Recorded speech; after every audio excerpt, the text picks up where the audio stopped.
Ruben Marmolion's Dr. Jekyll and Mr. Hyde is a black and white US horror movie from 1931. The first sound adaptation of the same-named novel, with an impressive Oscar-winning performance by Frederick March, was groundbreaking in terms of dramaturgy and effects, as in the use of the subjective camera, aka point-of-view shots, also an early form of split screen, or in the for the time spectacularly staged transformation scenes, which still hold up. It more than doubled its $535,000 budget, unusually high for a horror movie at the time, just in the US, and is widely regarded as its best realization to date. In Robert Louis Stevenson's 1886 Strange Case of Dr. Jekyll and Mr. Hyde, a London lawyer, John Utterson, investigates a series of strange incidents between his old friend, the kind-hearted, highly respected, successful Dr. Henry Jekyll, and the murderous criminal Hyde, when Jekyll changes his will in favor of Edward Hyde and leaves it with Utterson. In the course of the convoluted story, which is made up of letters and flashbacks, structured like a criminal case, Mr. Hyde, wanted for the incidental murder of Sir Danvers Carey, one of Utterson's clients, commits suicide in Dr. Jekyll's house, and Utterson learns from a farewell letter that he had lived out his repressed evil side by means of an experiment in the form of the small, deformed, ruthless Mr. Hyde. But at some point, even without the unspecified substance whose effect on the retransformation gradually diminished, he turned into Hyde, which is why Jekyll practically left his alter ego Hyde with only the prospect of prison with the death penalty or suicide.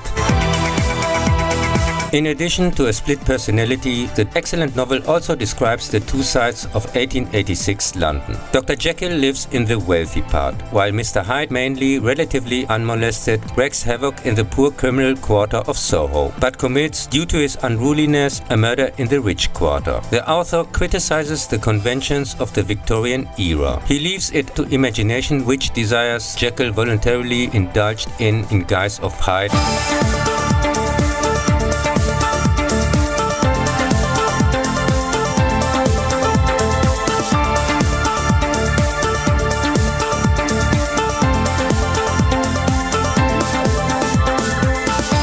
And also addresses general addictive behavior. It is one of the most famous English works which has strongly influenced literature and pop culture. The expression Jekyll and Hyde describes outwardly good people with a second dark side, has its own genre, and has been varied and filmed countless times, but mainly for dramatical reasons, never really true to the original. There were already several silent movie adaptations before 1931, such as Der Januskopf by Friedrich Murnau in 1920. See also his unauthorized Dracula, Nosferatu, which are considered lost except for the following four.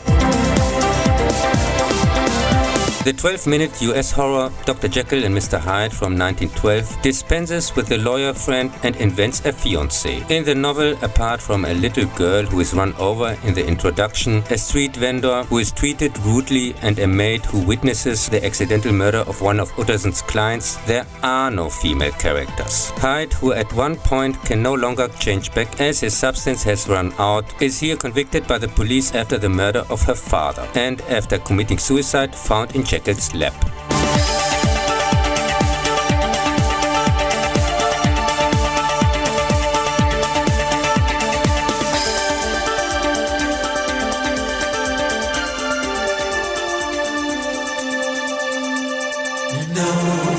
No use in lecturing them or in threatening them. They will just say, who are you? Is that a question or not? And you see that the plot is predictable, not new, but just a stunt at the things you will do.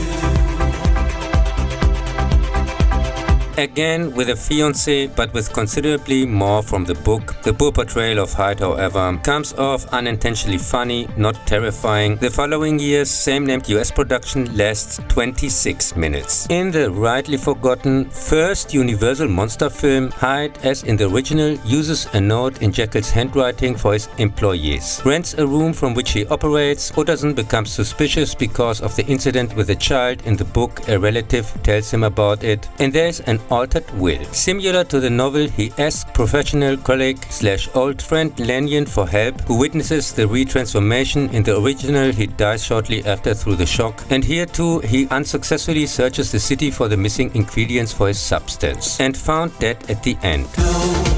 No use in taking their time or in wasting 2 times on a call to God knows who.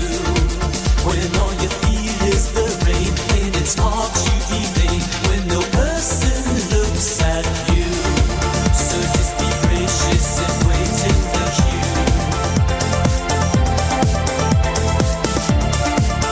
A 40-minute movie, also known as the Sheldon Lewis version, was published in 1920, but only half of the material has survived. This again involves his fiancée, he kills a rival and later someone who tries to defend her, and in this version Hyde is arrested by the police at the end. The synopsis tells us that he also ends up in the electric chair, but then the whole plot turns out to be a dream, and Jekyll, under its impression, decides not to carry out his intended chemistry experiment. So when do I get to sing my way? When do I get to feel like Sinatra? When do I get to sing my way in heaven or hell? So when do I get to do it my way? When do I get to feel like Sid Vicious stuff? When do I get to sing my way in heaven or hell?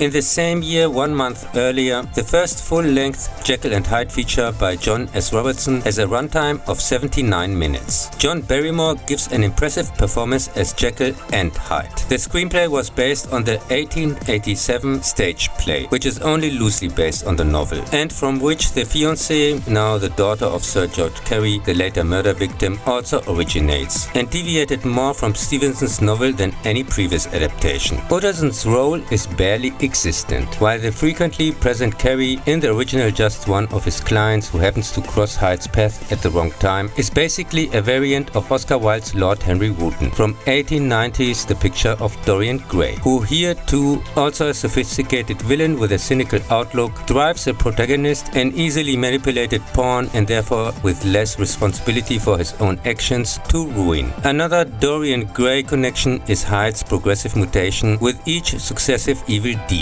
His head develops a strange point and his overbite becomes much more pronounced as the movie progresses. Dr. Jekyll is also portrayed here as a young, in the book he's old, handsome, selfless saint, and also contrary to the original, turns back to normal after death. Yes, it's a tradition, they say, like a bright Christmas day, and traditions must go on.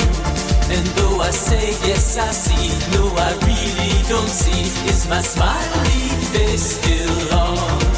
Sign your name with an X, mow the lawn. So when do I get to sing my way? When do I get to feel like Sinatra?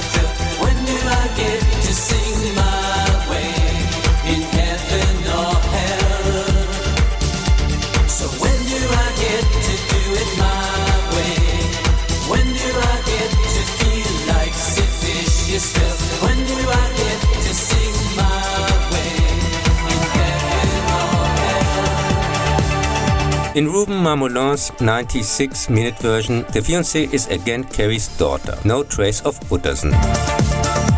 And Dr. Jekyll is again portrayed as a young, handsome, selfless saint.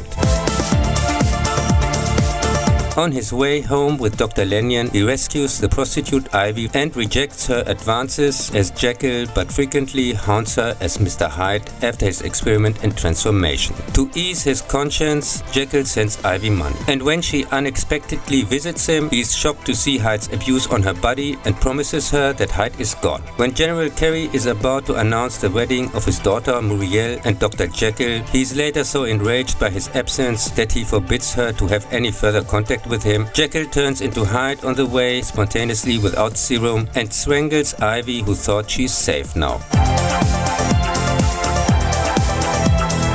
After its premiere, the unusually liberal at the time movie attracted censorship, and scenes containing violence and erotic references were cut in some US states, and even banned altogether in Germany. For the re-release in 1936, 8 minutes had to be removed. Some sources mentioned 14 missing minutes, which were only reinserted decades later for VHS and DVD. In the end, Hyde is able to get Lanyon to help him turn back into Jekyll, and seeks out to Muriel the following night to set her free, but turns on his way again back into Mr. Hyde, kills her father in the ensuing panic, and flees from the police to his laboratory, where he becomes Jekyll again. When Lanyon reveals him to the police, he turns again into Mr. Hyde, is shot, and turns back one last time. They'll introduce me, hello, hello. Women seduce me and champagne flows. Then the lights go low. There's only one song I know. In 1981, Victor Fleming's same-named remake of the 1931 version, in Germany as Doctor and Demon, got rather mixed feedback, but also made more than double of its $1.1 million budget just in the US back. There, this home which once was serene, now is home to the screams and to flying plates and shoes. But I have no souvenirs of these cracker-jack years, not a moment I could choose, and not one offer that I could refuse. In what I consider to be a completely unnecessary miscast with Spencer Tracy, overlong 2-hour production, practically identical characters, Carrie is called for reasons Emery, Ivy Pearson, Ivy Patterson, and the same plot, there is no significant physical difference between Jekyll and Hyde.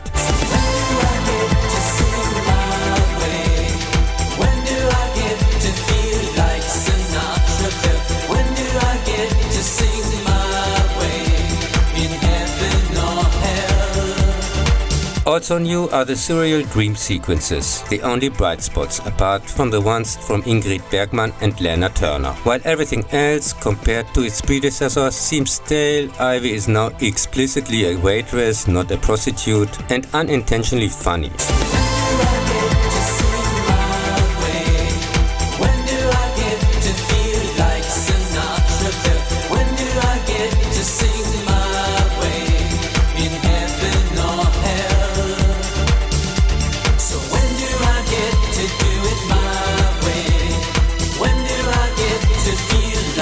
In the now much weaker, unnecessarily talkative final, in which Hyde is shot by Lanyon, the butler says a few parting words.